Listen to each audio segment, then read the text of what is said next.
String theory addresses the question, what is the world made of? What are the fundamental building blocks of matter? If you take a piece of matter, such as an apple, and break it down to its smallest parts, you'll come to atoms. If you break down atoms, you'll find they are made of three components: electrons, protons, and neutrons. Protons and neutrons are composed of smaller particles called quarks. There are 6 kinds of quarks, and they have interesting names, like up quarks, down quarks, charm quarks, strange quarks, bottom quarks, and top quarks. But what are quarks made of? The basic idea behind string theory is that fundamental particles, such as quarks, are actually composed of tiny things called strings. Professor Brian Greene, in his book The Elegant Universe, describes strings as vibrating loops of energy.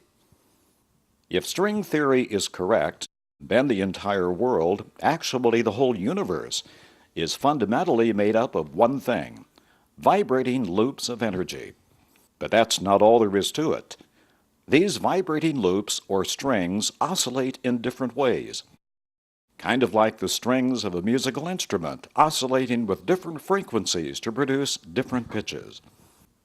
According to string theory, the strings, or loops of energy that the world is made of, oscillate in different ways to produce all the different elements of matter which make up the entire universe.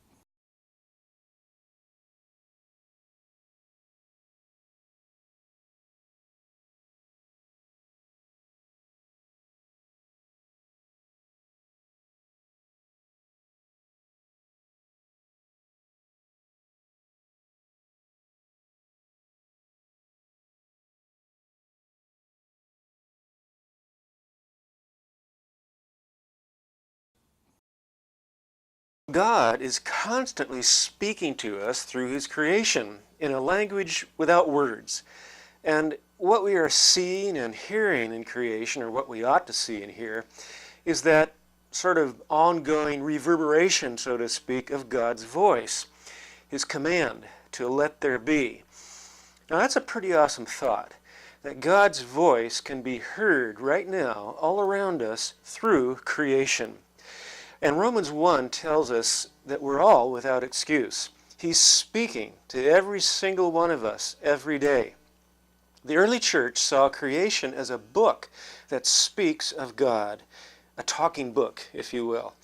And if God is speaking to us, the proper thing for us to do, and the reasonable thing for us to do, is to respond. It's just plain polite to respond when someone speaks to us. The biblical worldview sees creation in a way that's really unique. It doesn't view creation as something to be worshipped. It doesn't view creation as divine. And yet creation is something that invokes worship. That is, it ought to. It's a constant invocation, so to speak, to worship and to serve the one who's speaking to us.